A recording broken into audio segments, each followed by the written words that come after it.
teachings you heard me proclaim in the presence of many witnesses, and entrust them to reliable people who will be able to teach others also. Take the teachings you heard me proclaim in the presence of many witnesses, and entrust them to reliable people who will be able to teach others also. Take the teachings you heard me proclaim in the presence of many witnesses, and entrust them to reliable people who will be able to teach others also. Take the teachings you heard me proclaim in the presence of many witnesses, and entrust them to reliable people who will be able to teach others also. 2 Timothy 2:2. Hallelujah, 2 Timothy 2:2. Praise the Lord. 2 Timothy 2:2. You and me, let us proclaim the gospel. 2 Timothy 2:2. Hallelujah. 2 Timothy 2:2. Praise the Lord. 2 Timothy 2:2. You and me, Let us proclaim the gospel of Jesus Christ. Take the teachings you heard me proclaim in the presence of many witnesses, and entrust them to reliable people who will be able to teach others also. take the teachings you heard me proclaim in the presence of many witnesses, and entrust them to reliable people who will be able to teach others also. 2 Timothy 2:2. Hallelujah, 2 Timothy 2:2. Praise the Lord. 2 Timothy 2:2. You and me, let us proclaim the gospel. 2 Timothy 2:2. Hallelujah. 2 Timothy 2:2. Praise the Lord. 2 Timothy 2:2. You and me, Let us proclaim the gospel of Jesus Christ. The harvest is plenty, but the workers are few. But as for me and my house, we will serve the Lord. We will serve the Lord.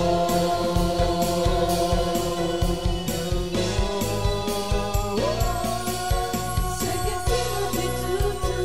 Hallelujah. 2 Timothy 2:2. Praise the Lord. 2 Timothy 2:2.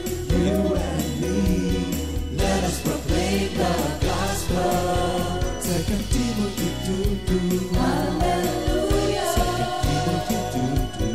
Praise the Lord. 2 Timothy 2:2. You and me, Let us proclaim the gospel of Jesus Christ. 2 Timothy 2:2. Hallelujah. 2 Timothy 2:2. Praise the Lord. 2 Timothy 2:2. You and me, let us proclaim the gospel. 2 Timothy 2:2. Hallelujah. 2 Timothy 2:2. Praise the Lord. 2 Timothy 2:2. You and me, let us proclaim, live up His name, delighting the Lord for His goodness. Let us proclaim, live up His name, delighting the Lord for His goodness. Let us proclaim, live up His name, delighting the Lord for His goodness. And He's God.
aking paglilingkod sa'yo.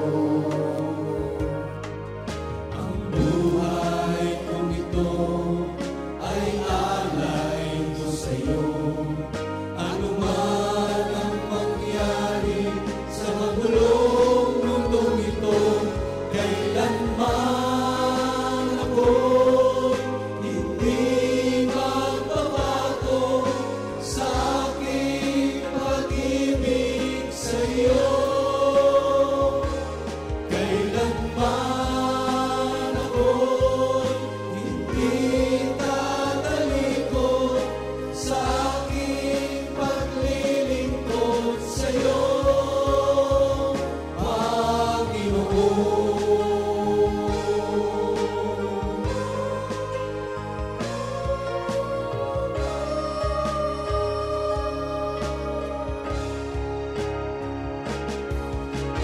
Subukin man ang aking pananampalataya, kung ang buong kaluluwa'y handog sa Kanya, kailanman ako'y hindi magbabago sa aking pag-ibig sa iyo.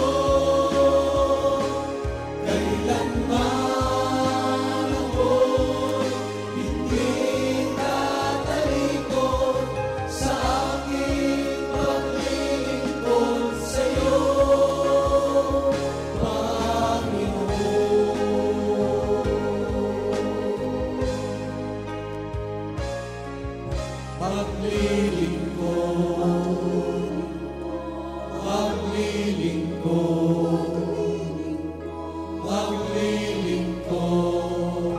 Maglilingkod ako sa iyo.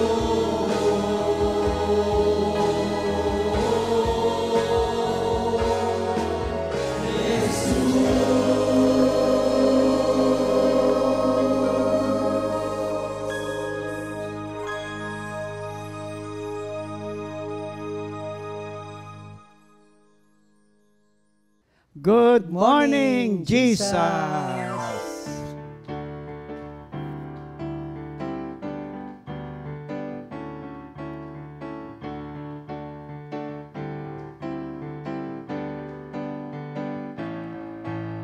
The name of the Lord is powerful. He is almighty and great. We are His people, we are His flock, and we belong to Him. The name of the Lord is powerful. He is almighty and great.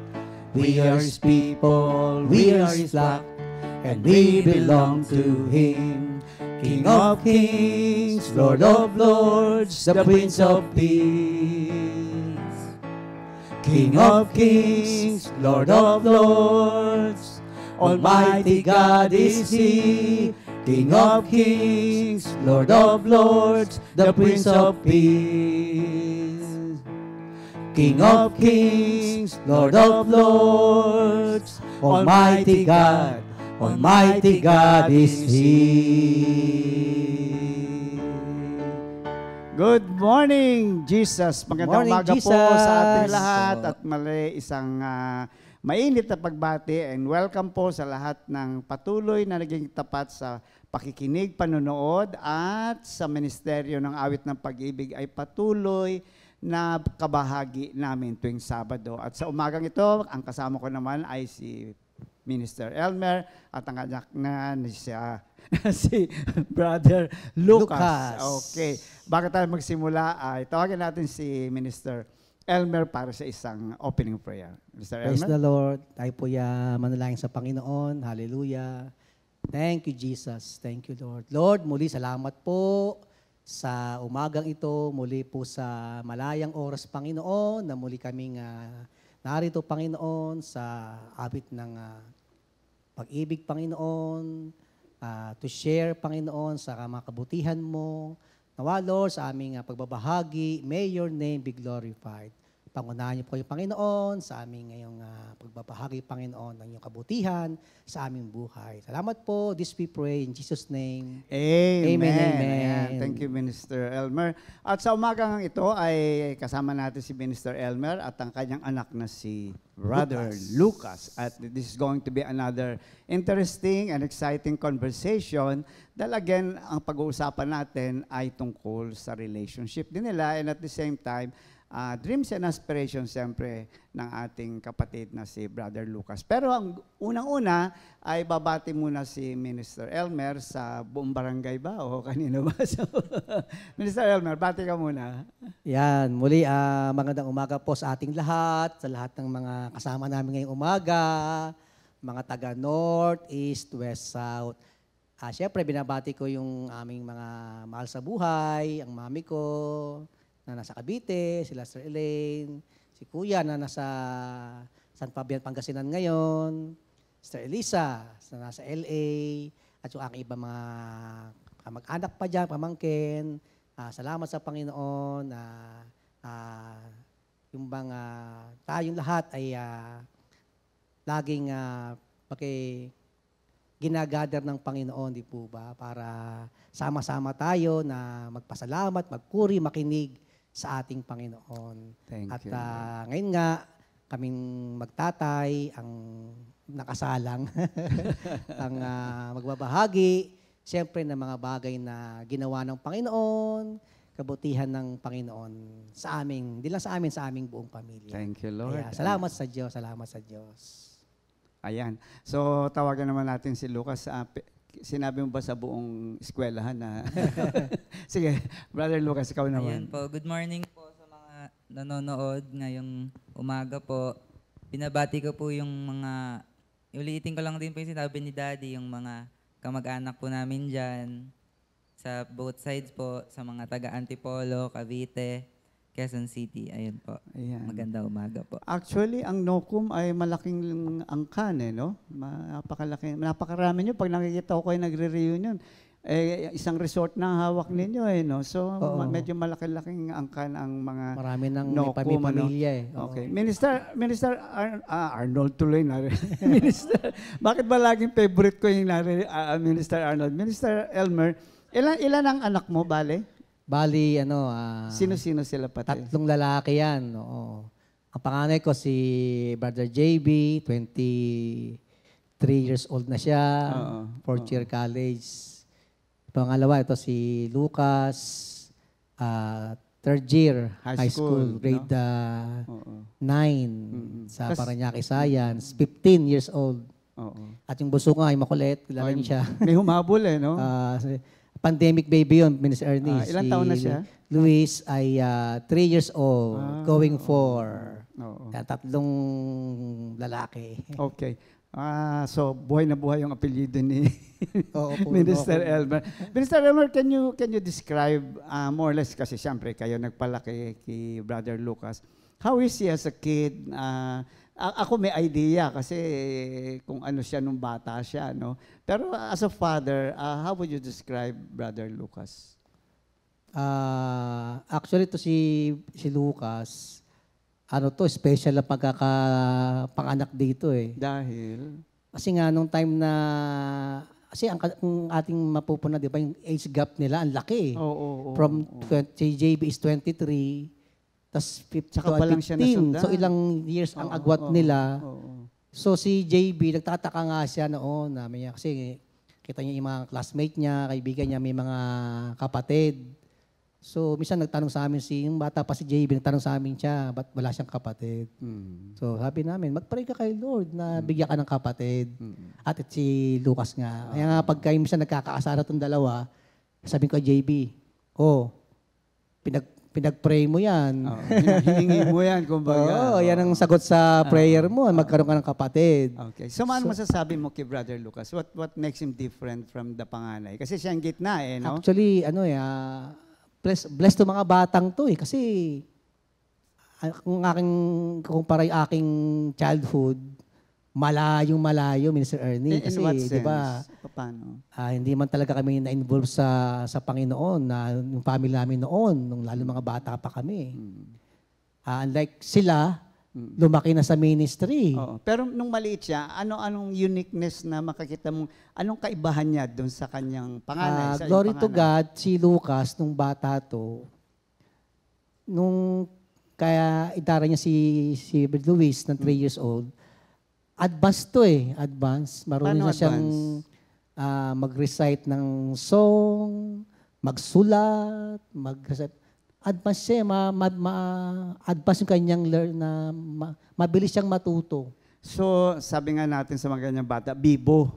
Oo. So, matalino siya. Glory to God naman, mabilis siyang pumikap mabilis mabilis siyang matuto sa mga bagay. Naalala ko yan, yung mga conversation nila ng nanay niya, nilalagay sa Facebook.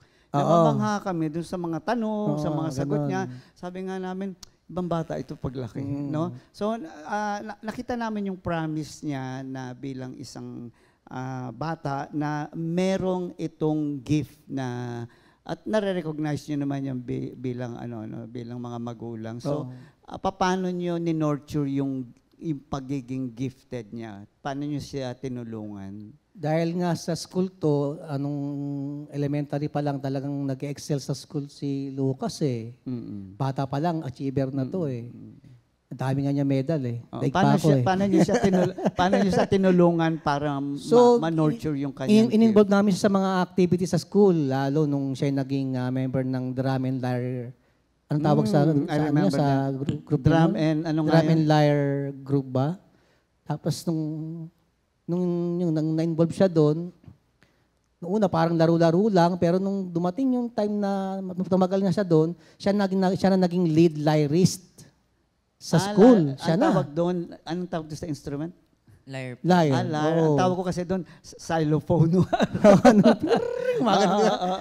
Yun. So siya naging, tumagal na siya doon, naging member siya noon, siya na naging lead lyrist ba tawag doon? Lead lyrist. Ang tawag doon? Lyrist nga tawag, lead lyrist. Paano ang trato mo sa kanya? Hindi naman natin sinasabing walang gift yung panganay. Pero sabi nga natin, medyo may uniqueness siya. Paano nyo siya tinatrato? Is it the same way? Kasi ang alam ko sa mga batang gifted, no? Correct me if I'm wrong, usually, more on, hindi ko alam kung left or right brain ang ginagamit, more on intellect So siya yung karaniwan sa kanila is laging may katwiran, di ba? Assertive. Kasi nga na-observe paano mo tinutulungan siyang mabalance ito? Knowing na gifted naman siya at part ng giftedness niya minsan, yun na nga, yun ang limitation minsan.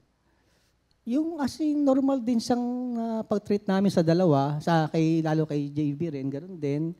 At hindi namin masyado siyang binibigyan ng papuri ba sa kanyang mga achievements. Kasi minsan bata, pag di mo na balance na lagi mong napupuri sa mga accomplishments, achievements, minsan napupunta sa ulo. Kaya hindi namin masyadong dinidin sa kanya yon. So wala kayong favorite? Wala. Alam niya yun. Bagay, kung halimbawang kung si JB naghugas ng plato, kahit walang achievement, siya kahit siya meron siyang mga accomplishment, maghugas ka pa rin ng plato. Parang gano'n. So how was you? Normal pa rin, walang special treatment. As a disciplinarian ka, no? Medyo, sino mas disciplinarian sa tata, ikaw? Mas ikaw?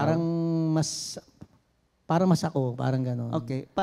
Pero kasi ako, hindi madalas. Si tata kasi araw-araw okay. Ako, bihira lang. Yung talaga pag kinakailangan na talagang ako pumasok kaya nga. Sa pagsusweto sa kanila, yon ako na. So, more or less, yung pagiging, paano mo i-describe yung pagiging disciplinarian mo? Na mamalo ka rin ba?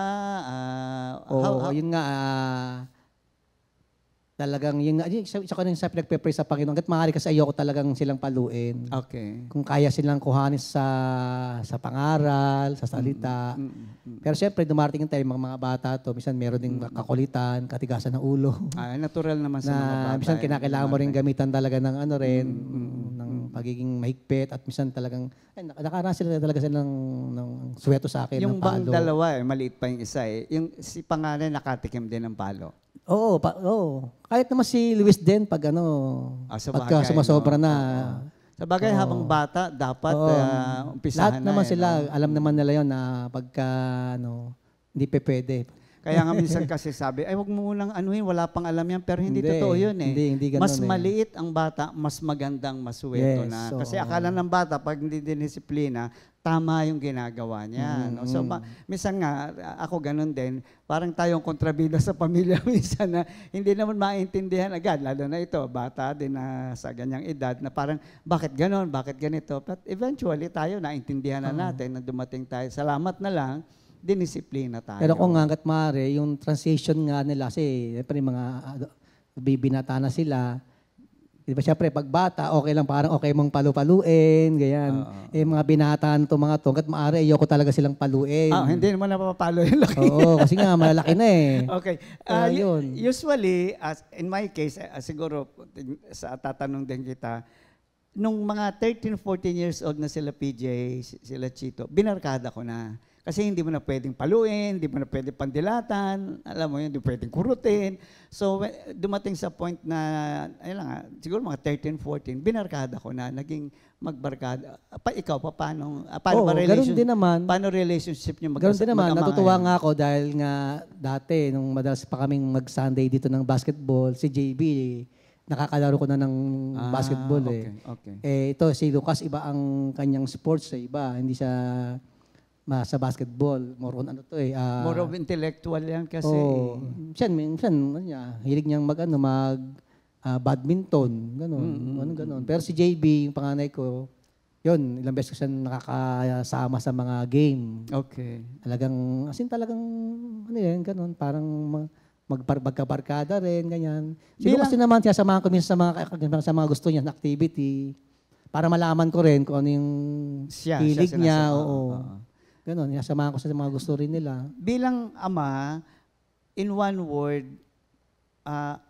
paano mo i-describe si Lucas? Ano siya? In one word, describe Lucas.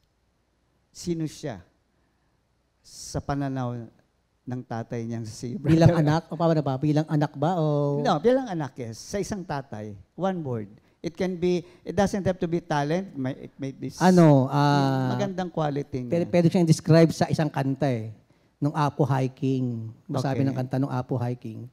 Batang-bata ka pa at marami ka pang kailangang malaman at intindihin sa mundo. So what are you saying now? Kasi sa kanya, dahil nga thinker to akala niya sa pagtitink niya ng ganon, yun na yun.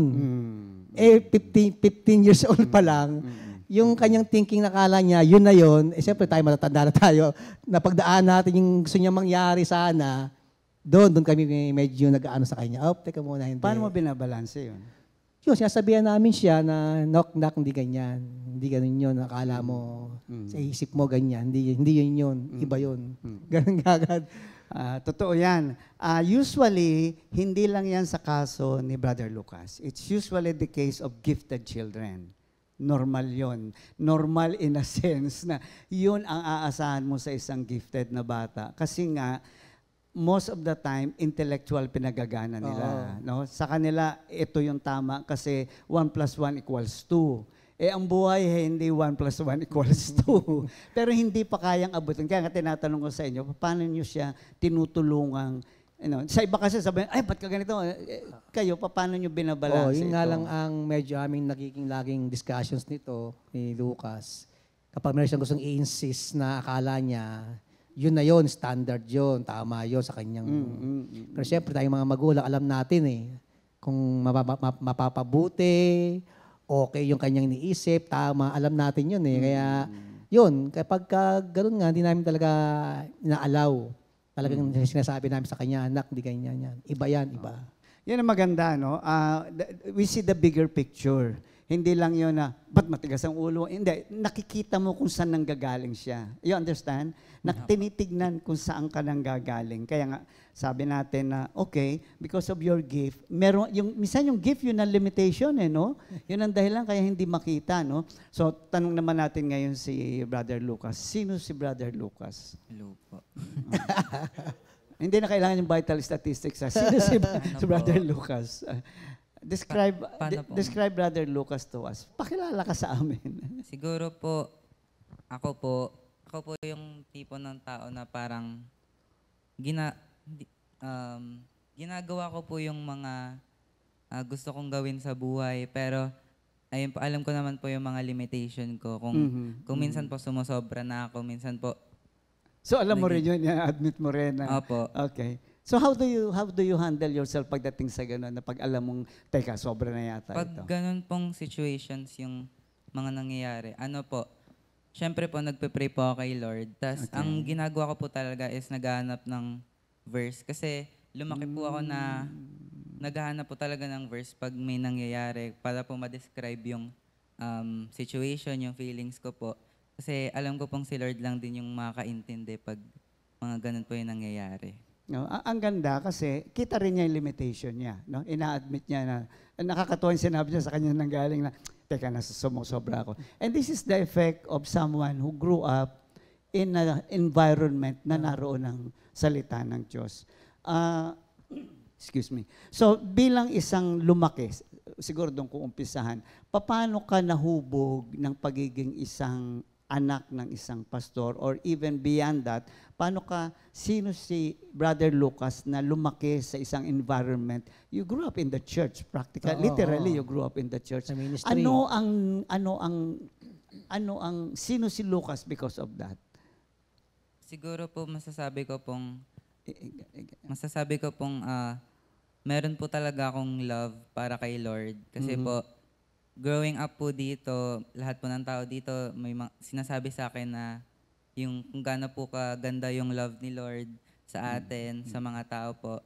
So in a way po, natututo na rin po ako kahit mahalin yung mga kaaway, ganun po. Kasi ganun po yung naturo sa akin dito. Kaya ayun po.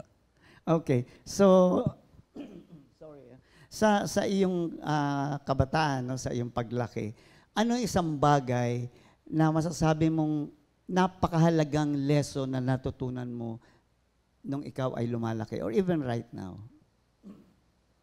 Lesson po na natutunan ko po habang lumalaki. Oo. Ano po, yun nga po, yung ibe-base ko lang din po sa answer ko kanina na natuto po ako dito na magmahal ng mga tao, pakisamahan kahit po minsan hindi maganda yung pinapakita nilang ugali sa'yo kasi ayun po, kasi nasa Word of God din po yun na love your enemies. Kaya yun po, siguro yun po yung tumatak sa akin or dun po ako lumaki sa mindset na yun. I'd like to ask this question. Sensitive ka ba ang tao? Hindi naman po masyado, pero Paano hindi masyado? syempre po, Slight lang daw. may mga bagay po talaga Like na example, you are criticized, alam mo yun, hin- good or bad, or you were fairly treated. How do you handle it? Gaano mo siya tinatanggap? when it comes to criticisms po, ano po talaga, hindi ko po siya minamasama. Kasi para sa akin po, parang sinasabi po yun ng mga tao sa akin kasi gusto po nila akong mag-improve. Kasi ganun din po ako sa mga tao, sa mga kaibigan ko po. Sinasabi ko po kapag may bagay silang hindi maganda na nagawa or kailangan po nilang baguhin. Pag ganun po yung nangyayari sa akin, ayun po, pinagpe-pray ko po kay Lord. Tapos, yun, Paano yung prayer mo kay Lord pagka ganun?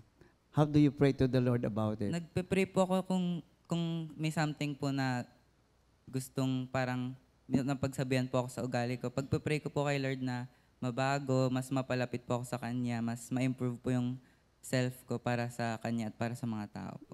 Okay. So, ang isang tanong siguro is, anong isang bagay na gusto mong baguhin kay Brother Lucas? Ay, ako po. Oo, ikaw. Sumako. Siguro, Sige, Brother Lucas.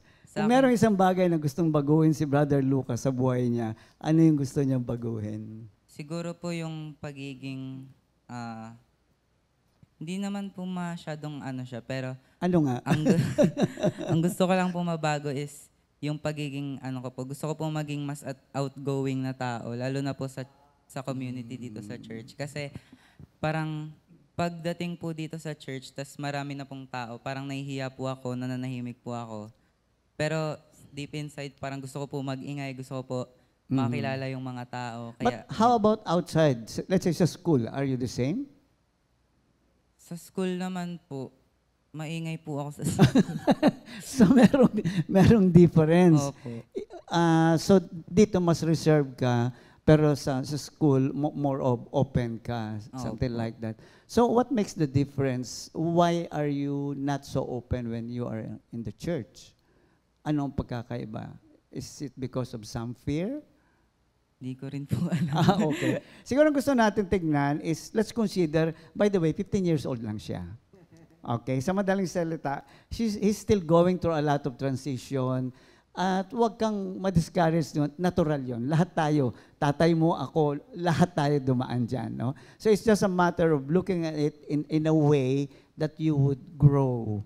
Na makita mo, kasi maganda yung sinabi mo eh, okay, reserve ako sa church, pero sa labas, maingay ako. So meaning, meron kang parang boundaries. No? So, magandang tignan yon para, ayun nga, what we're talking here is of balance. And again, the church, the Word of God, right, your relationship with God, helps that, no? And you don't get discouraged with that. Lahat dumaan dyan. Buti nga, wala kang tigyawat eh.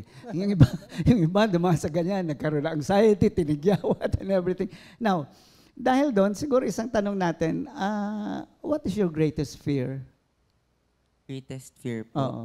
Anong isang parang, wag itong mangyari sa buhay ko or whatever. Anything. Ano po, siguro po yung dumating po sa stage ng buhay na malalayo po ako kay Lord kasi lumaki po talaga ako dito sa loob ng church. So, yung relationship ko po kay Lord, yung araw-araw po ako nakikipag-usap na parang kaibigan ko na po talaga siya. So, natatakot po ako pag naging sobrang busy ko po sa mga ginagawa sa labas, tapos nakakalimutan ko na po na kailangan ko magbigay ng time para kay Lord. How do you do that? Yung ano po. Yun nga, yung sinasabi mo minsan, alam mong medyo nakakalimot ka, di ba? Kasi lalo na ka, school, no? Tsaka may competitive yan dahil meron kang grade na dapat na i-maintain, right? So, how do you find balance in that as a young person? It doesn't have to be perfect. We just want to know. Ano po, lagi naman sa akin po kasi parang nalaki po kami nila daddy na lagi po nila sinasabi na mag-pray lagi. Tapos siguro isa na rin pong bagay yung pagpunta sa church every Sunday kasi yung fellowship po para po siyang may nai-heal po sa akin pag uma-attend po ako. Kaya sa mga youth fellowship po, sa mga prayer meeting. So, ayun po. Ano yung nahi-heal sa'yo? Can you give an example? Hindi ko po alam pero parang pag na-attend po ako sa mga gantong klaseng mga samahan po, parang ang gaan po ng pakiramdam ko. Pag ganun po. So somehow, sa edad mo kasi, a lot of doubts, di ba? A lot of struggle. I'm saying it's normal because I want to assure you na hindi ka, na ikaw lang ang dumadanas niya. No? Everyone went through that process. Ano? At ang maganda sa'yo is, sa ganyong edad, at 15, nakikita mo na ito. Nabanggit mo yung relationship mo sa Diyos, kay Lord. Kailan nag-umpisa yung masasabi natin? At what point, siguro if you can even remember, how old are you when you realize na, Lord, andyan ka pala, talagang kailangan pala kita. At doon ka nagkaroon ng somehow, doon nag-umpisa yung relationship niyo kay Lord. At bakit kung meron man? Ano rin po, very recently lang din po, siguro nung pagtungtong ko po ng stage, ng teens po, ng teenager po, Okay. mga 13, 14 po siguro. Kasi lumaki po ako dito, akala ko po, lahat po ng tao talaga, may, ano po, may relationship po tayo kay Lord lahat. Tapos siguro nung 13, 14 po, nung nag-high school ako, na-realize ko po na marami ding tao na nagkukulang ng, parang, hindi po sila malapit kay Lord. So, na-realize ko po na grabe, sobrang blessed ko po na lumaki po ako sa ganitong community na tinutulungan po ako mag-grow, tsaka mag-grow din po yung relationship kay Lord. So, ang nakikita mo, you get a good support system in the church. Apo. Oo. Totoo naman yun, no? Building a family is difficult. Building a life is more difficult, no? Pero ang kagandahan sa'yo, nandun yung support system, first and foremost, is your relationship with God. And then there's the church. Of course, the church is not perfect. Even the family is not perfect, right? Pero naroon yung grasya ng Diyos na ipinapakita at ipinapakita sa atin yung patuloy na pagkilos ng Diyos sa buhay mo. Now, as a young person, marami kang ambisyon eh. Ano sa palagay mo ang mga aspiration mo? Ano ang, alam mo, yung dream mo? What is your, doesn't necessarily have to be about career, but your dream as a person, si Brother Lucas. Ang dream ko po, siguro po magkaroon po ng masayang buhay dito sa earth. Tapos, Masyadong generic yun. Can you be more, parang, can you be more ano po, specific? maging masaya po ako sa buhay ko ngayon. Tapos, mabigay din yung mga gusto nila mama at nila daddy na hindi ko pa nabibigay ngayon. And kung career-wise po, maging successful rin, mag-thrive po, pero kasama ko po si Lord. Okay. Spiritually, paano mo gustong lumago as a young person? Ano yung area ng relationship mo sa Lord na gusto mo pang mag-grow ka, kumbaga? Ano po, pagdating po sa spiritual aspect, ang gusto ko po is yung mga taong mahal ko po sa buhay na nasa labas po tulad po ng friends ko, mapalapit ko po kay Lord para magkakasama po kami na nagsiserve po dito sa church. Okay. So, Brother Elmer, Minister Elmer, if you can give one sabihin na natin, best advice as a father, because kilala mo siya, his giftedness, but as well as his limitation, what would be your best advice to give Brother Lucas? Sa mga anak ko, lagi ko sinasabi sa kanila na lagi magpasalamat sa Panginoon. Hindi, sa kanya, particular, Ganun personally. Na always be thankful. Kasi actually, itong mga bata natin sa loob, kakaiba sila eh. Kasi lumaki sila sa loob ng comfy. Ibang bata kasi ang huhubog kapag laking loob mismo ng church eh. Unlike yung mga batang nasa labas, di ba? Iba eh, ibang hubog eh. Kaya talagang... Ano mabibigay mong advice sa kanya? Yun lang, laging sasabi ko sa kanya na una-una nga, dahil nga sa mga na-accomplish niya, actually, consistent to na lagi siya sa school na nag-excel. Laging with the high honors siya lagi. As a person, anong gusto mo ibigay? Sabi sa kanya, laging be thankful lang. Lagi kang magpapasalamat. Ano man yung mga natatanggap mo, huwag galaki ulo, laging si Lord yan, si Lord yan, si Lord yan. Yung inyong mga buhay na nararanasan, na grabe. Misa nga, kapag nagkukwento siya, nag-share sa mga ating mga napupuntahan, na lugar, nakakainan. Kwento lang ba na normal? Bisan ang dating sa mga tagalabas na kausap niya, nagbo-boast. Minsan gano'n na may sobrang blessed misunderstood. mga bata rito eh, maklase eh.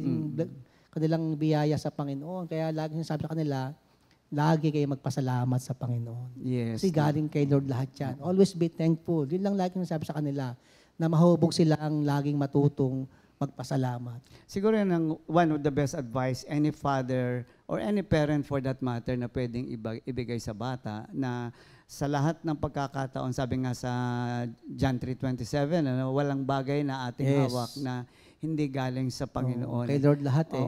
At saka hindi lang ito yung sabihin natin na future, no? Actually, hindi ba, ang Lord right now is building His kingdom among His people, no? Sabi nga, tayo yung mga living stones na ginagamit ng Diyos. So, lahat, no, ang magulang, ang mga anak, and every member of the family is helping that kingdom living na mangyari sa ating buhay, no? Iba-iba ugali, iba-iba ang pananaw, iba-iba ang gift, pero naroon ang isang purpose at yan ay ma-build ang family of God. Ayan, no? So, magpapatuloy tayo pero pakakantahin muna natin yung tatay. Sige. Okay. Whether you like it or not, kakanta po ako ha. Yan. Ito po aking kakantahin ay ating mga unang kanta sa ating mga lumang album, Awit Pagsamba 3. Yan, thank you, Lord.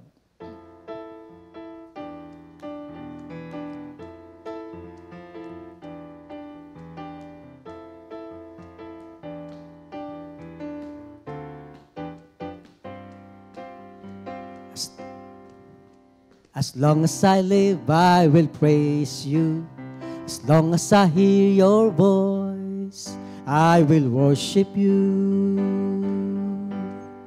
All my heart's desire, all my heart's desire, all my heart's desire is to serve you, Lord.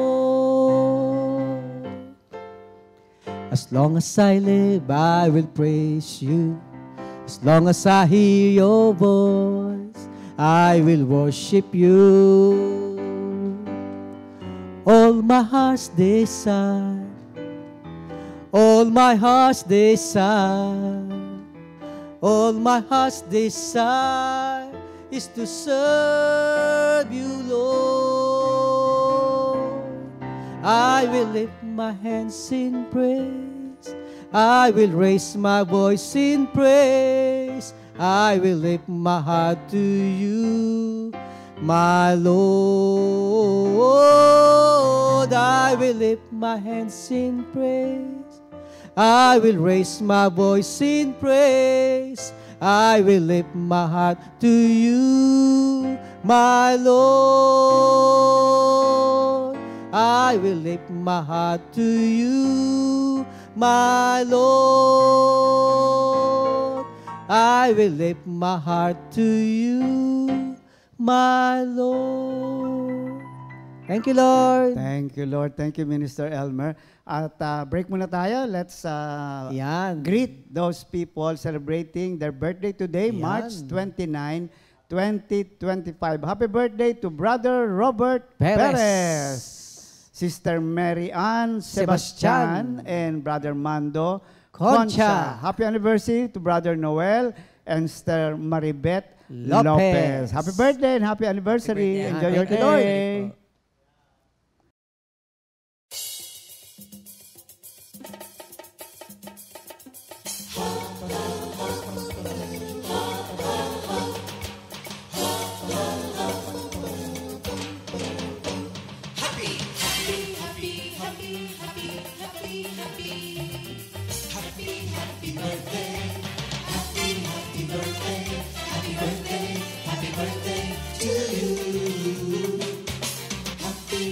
Anniversary, happy anniversary, happy, happy, happy anniversary.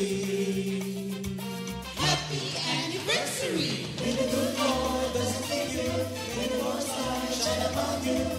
Happy anniversary to you. Happy, happy birthday to you.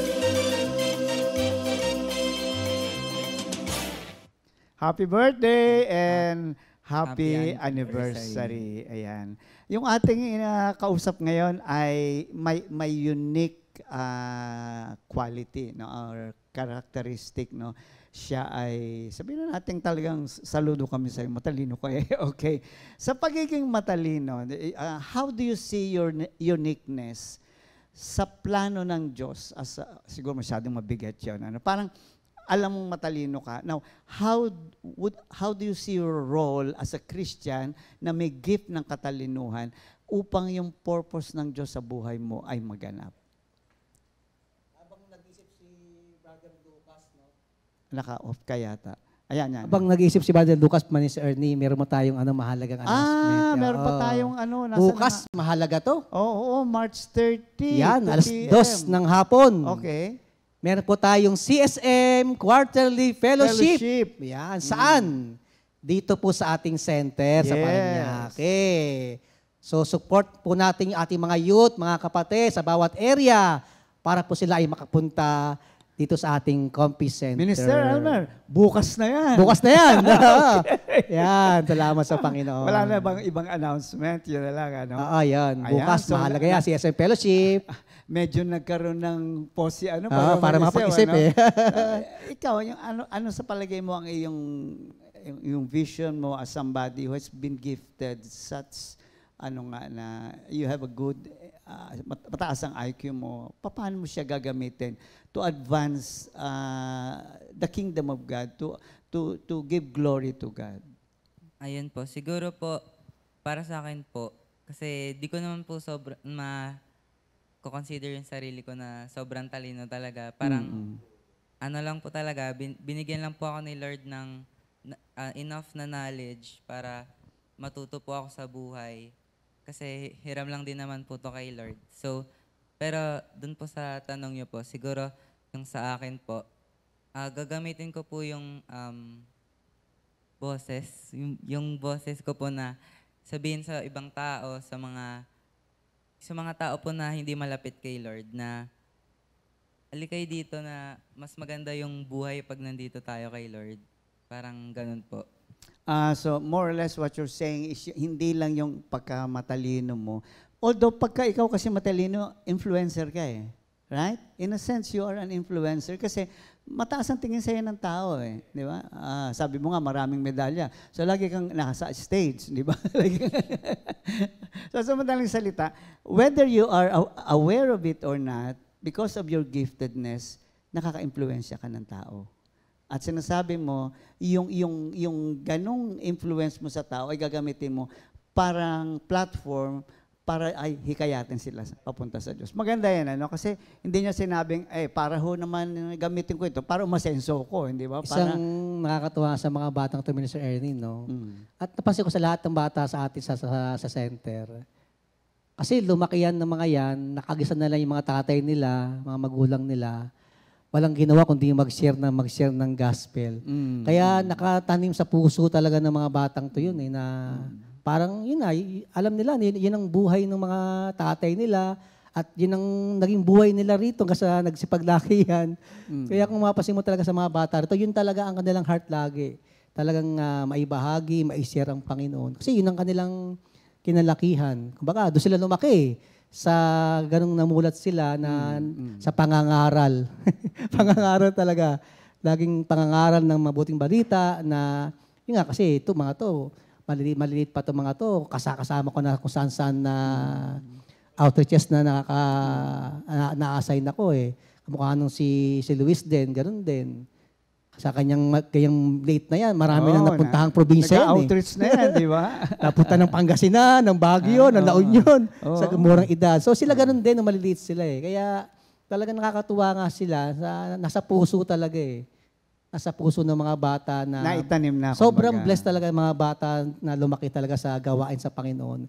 Kasi doon sila namulat eh. Oo. Sa, yun nga, Yun ang pag-share ng exposure gospel. nila eh. Oo, eh. Doon sila na-expose eh. Ngayon, Brother Lucas, how hard or how easy is it to be a son of a preacher? Gaano kahirap? Ano yung adjustment na ginawa mo? Kasi people know na ang tatay mo preacher, di ba? At sa'yo, teenager ka eh. Kulokoy ka rin eh. No? So, nung tinanong ko kasi yung mga anak ko, sabi nila, wala kami magawa eh. Preacher ka eh. Kaya gusto ko tanong, paano mo ina-adjust ang sarili mo? Dahil, siyempre, may masasabi dahil anak ka ng preacher, di ba? Paano mo to tinitignan bilang isang anak ng preacher? Paano ka nag-a-adjust? Paano mo? Siguro po, one thing din po na natutunan ko habang lumalaki dito is yung pakikisama rin po sa ibang tao.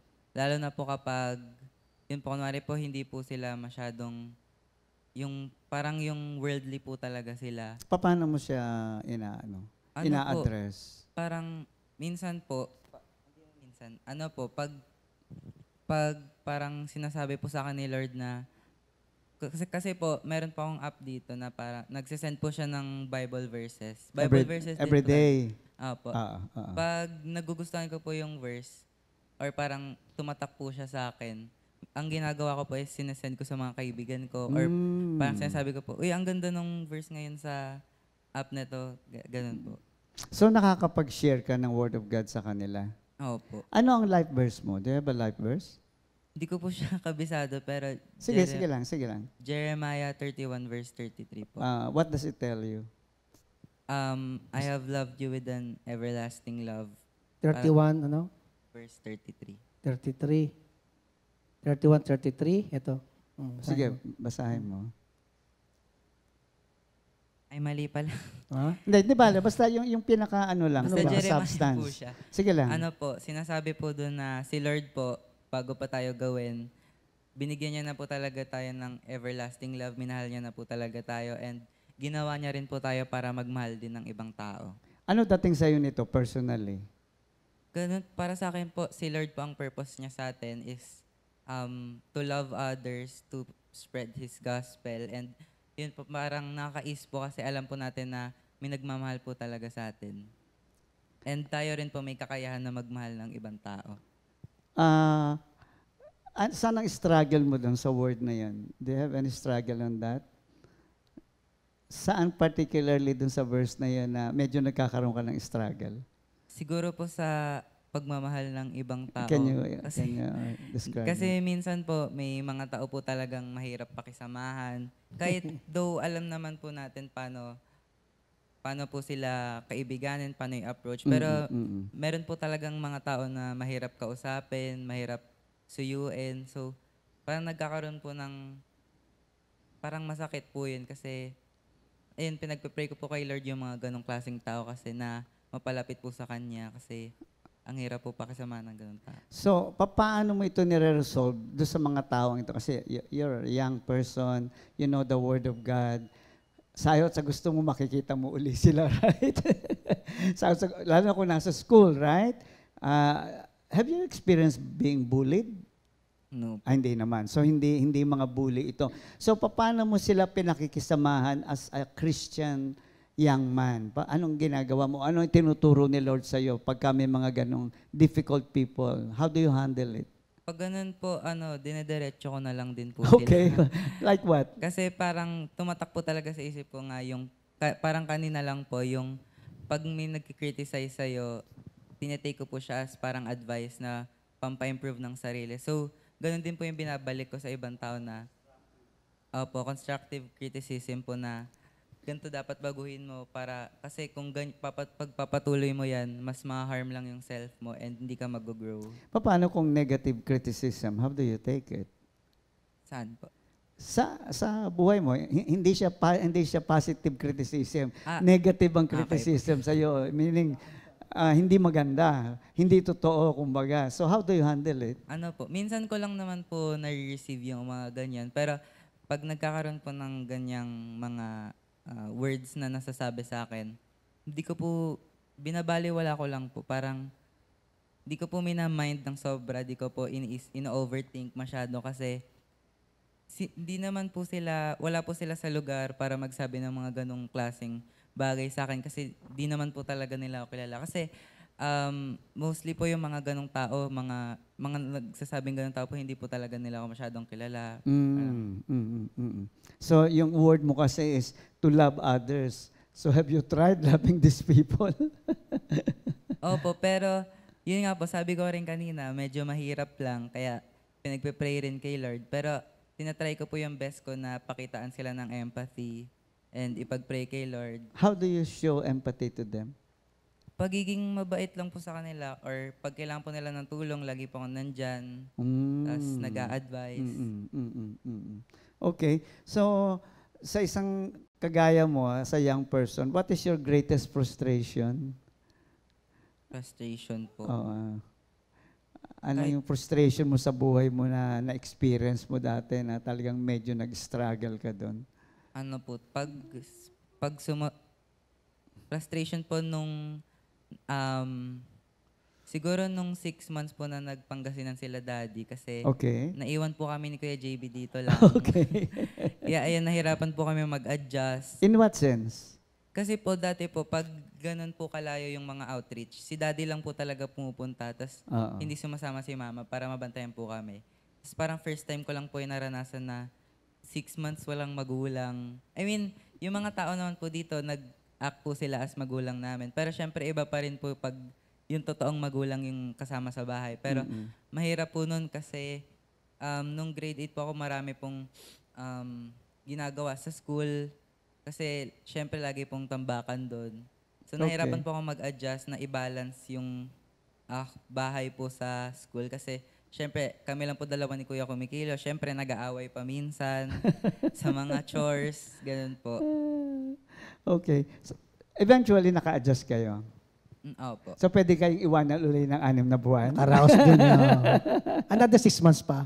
Another 6 months pa. So now, it will be much easier. Masasabi mo bang mas madali ngayon if ever maiwanan uli kayo? Opo, kasi in a way rin po, nag-grow din naman po kami ni Kuya as In what way? people. Natuto po kami na tumayo ng mag-isa. Kasi nung time po na yon, nandito rin po yung tito ko noon, nagbabantay po. Pero yun po, umalis din po siya. So kami lang din po talaga ni Kuya JB nagtulungan. Tapos yun po, mas naging strong po yung band namin ni Kuya. Kahit lagi po kami nag-aaway noon. Oh. Actually, conflict is good, you know, because you come to know the other person more. Kaya nga kayo nag-aaway kasi hindi mo masyadong kilala. So siguro sa inyo, pareho kayong bata, di ba? Ginamit ni Lord yung conflict nyo not to bring down the relationship, but actually to support the relationship. Kaya sabi mo, naka-adjust ho kami eh. Di ba? Anong pagkakakilala mo ngayon sa brother mo? Sabi mo, mas kilala mo na siya ngayon. Ano na-appreciate mo sa brother mo ngayon? Ngayon po, na-appreciate ko po siya kasi marunong po siyang kumausap sa mga tao. Marunong po siya magsabi ng words na makakatulong po talaga sa'yo na may improve yung sarili mo. Isa po siya sa mga nagsasabi ng mga positive criticism sa akin. Kasi alam ko pong marami pa akong kailangan i-improve sa sarili ko. So, isa rin po siya sa mga tinatakbuhan ko pag kailangan ko ng tulong sa ganito or nagkakaroon ng mga problema. Kasi dati po hindi po talaga kami vocal sa isa't isa. Parang kapatid ko lang yan, ganun. Pero ngayon po parang may connection po kami na friend na rin po talaga siya. Ayun ang maganda Minsan, no? biruan nga namin eh. Kasi si JB ang kanyang course, psychology. Kaya sabi ko, okay. siya unang patient. Siya unang patient ni Kuya. Mukhang successful psychologist. Hindi. I don't think. Hindi naman siguro. Pero nakita ko sa kanya, dahil kung hindi sincero yung kapatid mo, you will not appreciate it. Makikita mo talaga sarili mo pasyente, pero hindi eh. You saw your brother, someone who is really sincere and use his giftedness to support you. Yun ang napakaganda doon. Nakita ko sa dalawang to kay JB tsaka to nga, yung trato nila para talagang magbarkada eh. Para silang parang hindi lang magkapatid, talagang magbarkada. Pero siyempre, minsan, pag yung para sumasobra yung pagiging mabarkada eh. Siyempre, iba pa rin siyempre si JB, kuya eh. Tapos ito pangalawa. Kaya minsan, pagka-up, medyo magano na ako. Pagka yung, okay kayong magkabarkada, pero pagka kailangan may kuya pa rin. May boundaries pa rin. Actually, nangyayari yan eh. Sabi ko nga doon sa mga anak ko, oy, teka, tatay niyo pa rin ako. Pero the good thing is, mas open yung communication niyo. Ganun sila, Mas kapatid. open yung communication. Mas totoo ako sa'yo. Hindi ako umaarte. Tsaka pwede na rin po maging vulnerable sa isa't isa. Explain that one. When you say vulnerable sa bawat isa. I like that. Sige. Ano po? Example Spell na lang. vulnerable. Open na lang, open. Sige. Go. Siguro, What do you mean example, vulnerable na? isang situation po, pero di ko na po isi-specify. Nagkaroon po ako ng problema dati sa school. Si Kuya po yung sinabihan ko ng problema ko. Kasi nung time po na yun, ngayon na po kasi, open na po talaga kami sa isa't isa. Parang tropa ko na po talaga siya. Kaya parang nasasabi ko na po lahat sa kanya. Tapos syempre, as kuya po talaga, kahit barkada yung namin, kuya pa rin po siya. So, mas may alam pa rin po siya. Mas may wisdom po siya. So, yun po, ginaguide niya rin po ako in a way. Ang galing kasi nire-recognize niya yung giftedness ng kapatid niya. Yun ang maganda doon, no? Human tayo, magkakamali. Minsan lumalagpas sa boundaries. I'm not saying it's natural, but it's something that happens araw-araw, no?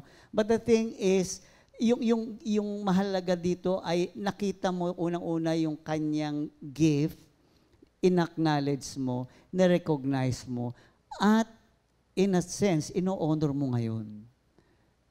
Naintindihan mo ako. Napakaganda na nakikita mo ano ang papel ng kuya mo sa buhay mo, that he is actually a gift to you. Now, baliktarin naman natin. Ano naman ang giftedness ni Lucas sa kapatid niya or to anyone? Ano yung palagay mong pwede mo namang ibigay? kung ako ang regalo, ano yung pwede kong iregalo naman sa ibang tao? It could be your loved ones, it could be your friend. Actually, as Lucas, no, you have your own uniqueness as a person. Eh. Ano yung palagay mo yung uniqueness na yun na pwede mong i-share naman sa ibang tao?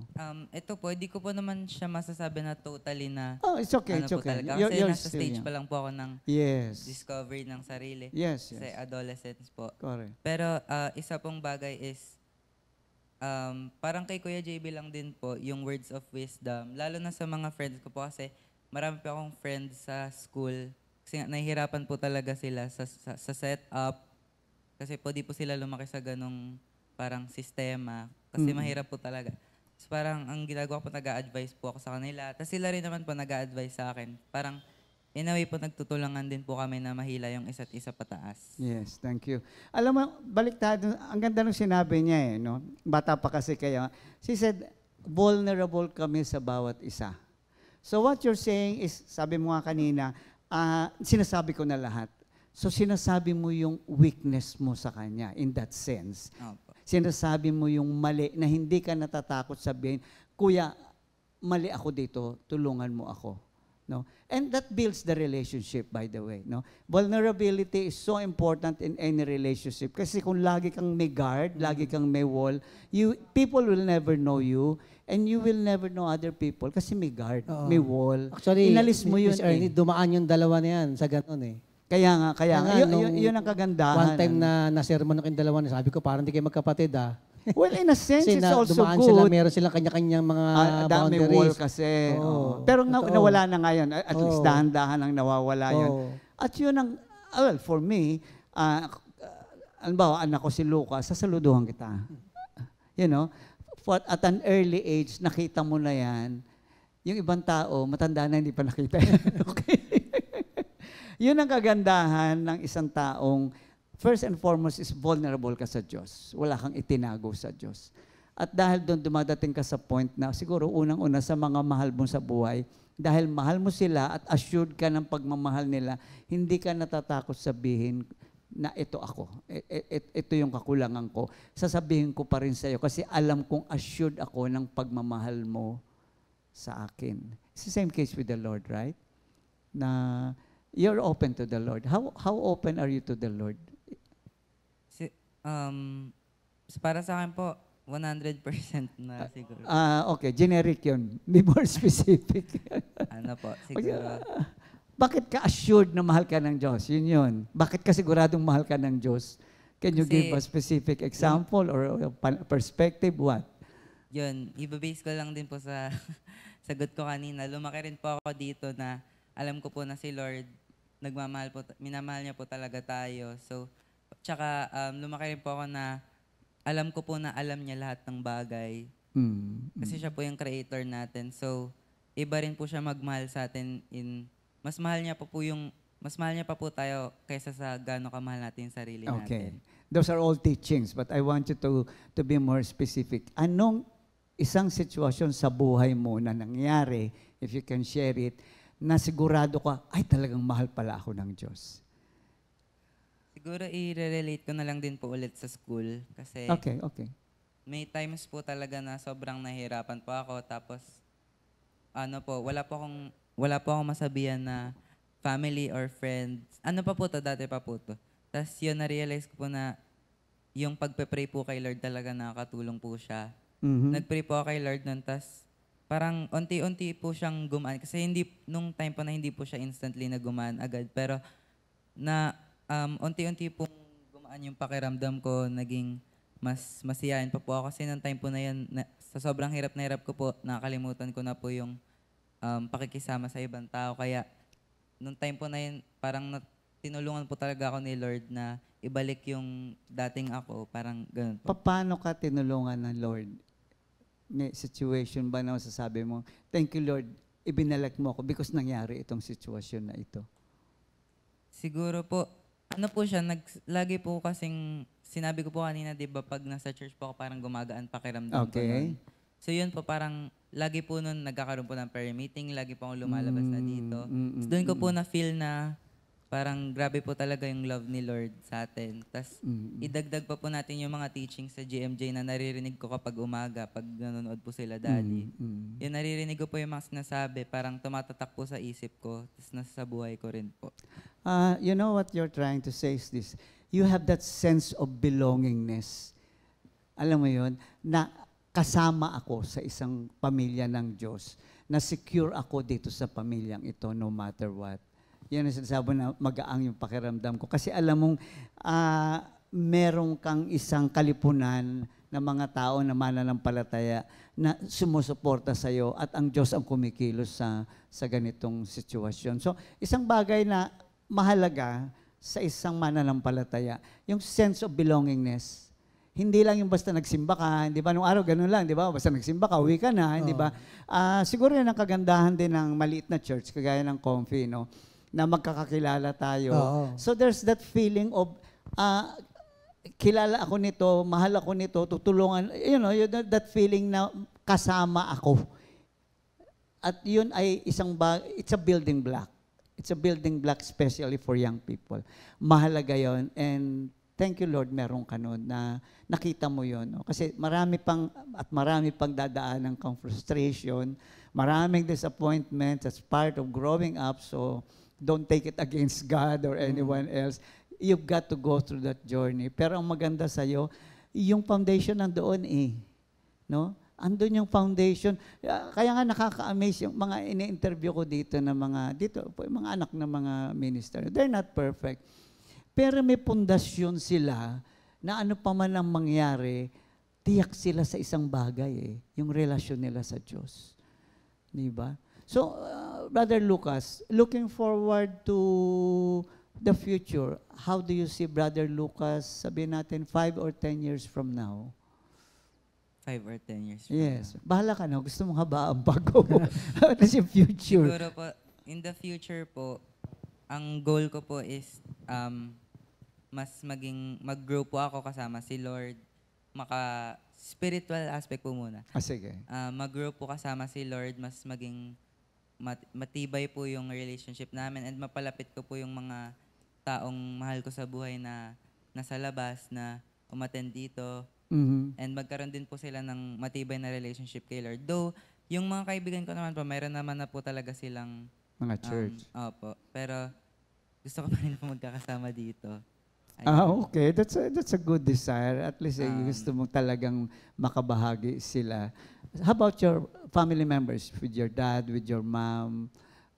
Anong klaseng relationship pa ang gusto mong mangyari 5 years from now or 10 years? 5 years from now po, nagka-college na po ako. College ka na. How do you want to grow in your relationship with your parents and with your brothers? Ganun din po, parang sa relationship ko kay Lord, gusto ko po mag-grow kami together, ma-improve po yung mga pagkukulang sa isa't isa. Kasi ngayon po parang nahihirapan po ako ngayon kasi nasa teenaging po talaga. Kaya, we understand that. Pasaway po. Okay. Pagkapasaway. Kaya laging At least marunong ka umamin. Kaya nasasabihan nila mama, nila daddy. Okay. Yun. Tapos, yun po. Gusto ko po maging stronger yung bond namin. And ma-improve po yung areas na hindi po kami vocal sa isa't isa. So, more open communication. Apa. Okay. And that's a great deal for a young man to tackle. So, it doesn't happen. You're a work in progress, okay? You're a work in progress. So, don't demand too much na kailangan mangyari na ang lahat ng ito. Pero sa pakikinig namin sa iyo ngayon, you're getting there. And you'll get there. Given all your perspective, yung faith life mo, yung spiritual life mo, and even your relationship with your parents and brothers, ang ganda nung pinakita sa atin ngayon na God is building His kingdom within your family. And God is doing that in every member, in every family, Christian family for that matter. Yun ang isang purpose ng Diyos sa ating lahat. Kumbaga, sa economics, sa tawag namin din, micro. Ayan, no? The micro purpose is that every Christian family grow and mature. And because sabi nga, ang society is composed of a collection of families, right? So we become influencer, no? Kaya nga we are the light and salt of the earth. Nasa pamamagitan ng pamilya natin, hindi ka naman kailangan mag-preach, pero makita yung buhay na kaiba. At napakaganda ng iyong mga pananaw. No? At 15, nung 15 ako, wala akong ganyang pananaw. Kaya ako na-amaze talaga sa mga bata. Final word, lagi kong tinatanong to sa mga in-interview ko. Ano ang advice mo for young people out there? Young people. Dapat mga ka, youth din po. mga kabataan kasing edad mo, anong pinakamagandang advice pwede mong bigay sa kanila? Kausapin mo sila ngayon. Wala akong maisip. Pero, ano po, pag nagkakaroon kayo ng struggles, lalo na pag personal struggles, yung hindi nyo masabi kahit kanino, si Lord lagi yung sasalo sa inyo. Kausapin nyo si Lord, mag-pray kayo, magbasa kayo ng Bible. Yun. Kasi, personal experience, gumaan talaga yung pakiramdam ko nung dumaan ako sa ganyan. Pero alam ko rin dadaan pa ako sa mga ganyan sa future. So, yun, pare-pares tayong manalig kay Lord, mag-pray sa Kanya, and mag-pray tayo para mas maging stronger yung bond natin sa Kanya. Okay. And mag-grow tayo as people. Salamat. Final word para sa ating series ngayon. We all have our own uniqueness. Ginawa tayo ng Diyos na magkakaiba, pero ang bawat uniqueness is a gift from God and a gift to one another. Isa kang regalo sa akin, ako ay isang regalo sa iyo. And you need not be like everyone else. Because yung uniqueness mo will play a very important role in the purpose of God. Kaya ka naging Lucas kasi yung giftedness ni Lucas ang gagamitin upang ang purpose ng Diyos mangyari sa pamamagitan mo. So in the same way, ang ibang tao, iba rin naman ang dating sa atin, but they're still a gift. We just have to acknowledge na iba sila sa atin kasi iba rin yung giftedness nila. So, yun nga sinasabi mo kanina pa na loving one another. No? If I accept the uniqueness of Lucas, then I can love Lucas. Hindi ka kailangang matulad na, dapat ganito ka, dapat ganyan. Kaya nga tinanong ko kanina, paano ka nurture ng iyong mga magulang. So, may mga diverse gifts, may mga different talents, and each one plays a role sa iglesia, unang-una, at sa pangmalawakan ay ang tinatawag na paghahari ng Diyos dito sa mundo. No? And finally, because of that, dalawang bagay, may kanya-kanya tayong calling. Kami siguro mas malinaw sa amin na tinawag kami sa ganitong gawain, but it doesn't stop there. No? The calling is still a journey. So in your case, data ka pa, there is a personal calling for you. Whatever God wants you to become and to be useful in the gospel, in the kingdom of God, bantayan mo rin yun. No? Because it will come. Eventually, it will come. And also, yung unique purpose mo, i-appreciate mo. So, young people out there, may gift ka, may uniqueness ka, wag mo itong sabi mo, kasi ganito lang ako, kasi ganyan lang. Hindi. Hindi ka ganyan lang. No? Ang Diyos ay patuloy na kumikilos sa bawat isa.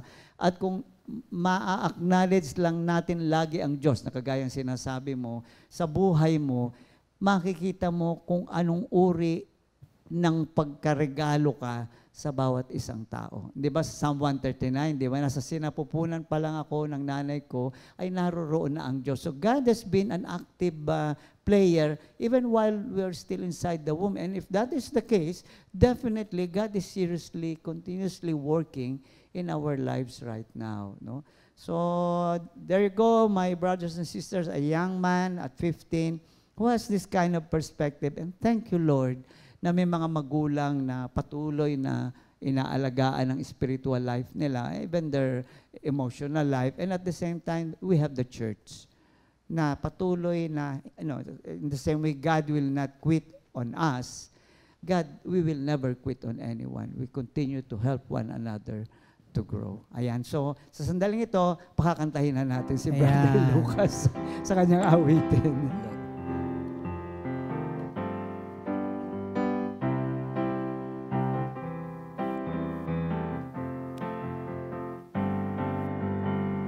Di ko na malilimutan pag-ibig mo sa aking pinadama. Buhay ko'y iyong binago, wala na akong mahiling pa. Buhay ko'y alay sa'yo, Jesus, gamitin mo. Ikaw lang ang paglilingkuran sa buong buhay ko. Kaya Kristo, ako'y gamitin mo. Si Yahweh ay papurihan, buong pusong paglilingkuran. Buhay ko'y iyong inayos, sa kasalan ay tinubos.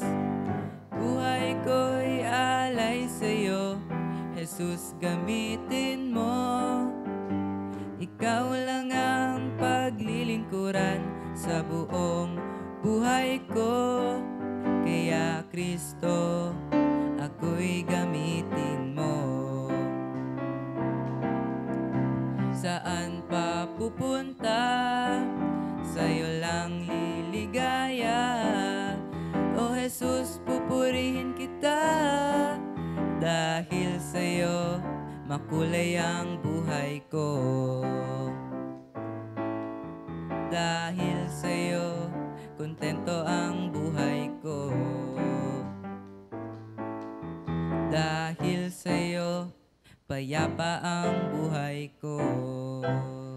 Thank you, Brother Lucas. At bago kami magpaalam, we pray that you have been blessed and ministered by the Word, lalo na po sa experiences ng ating mga kapatid at ng anak ng pamilya ng Diyos. Mga kabataan na sabi nga is, kayo ang susunod na generation. Ano? Sabi nga, kayo ang pag-asa ng hindi ng bayan, ng iglesia na patuloy na gampanan ng gawaing sinimulan niya dito sa ating church. So kami magtatapos sa isang awitin at maraming salamat po na linggo-linggo, tuwing Sabado, nariyan kayo at nakikita nga po namin, nagsishare. Please, don't hesitate to react, no? To comment.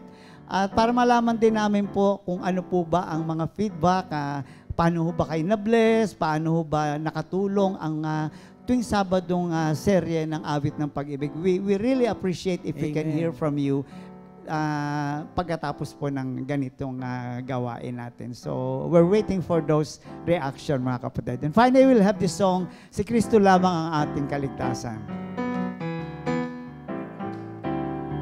Kristo lamang ang ating kaligtasan, wala nang iba, wala nang iba. Si Kristo lamang ang ating kaligtasan, wala nang iba, wala nang iba.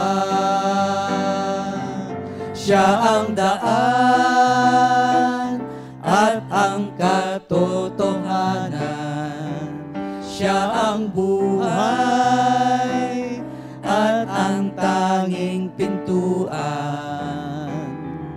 Ligtas ka sa Kanya, oh, ligtas ka sa Kanya, oh, ligtas ka sa Kanya. Ligtas ka kay Jesus, ligtas ka sa Kanya, ligtas ka sa Kanya. Ligtas ka sa Kanya, ligtas ka kay Jesus. God bless everybody. Have a nice weekend. Bye-bye.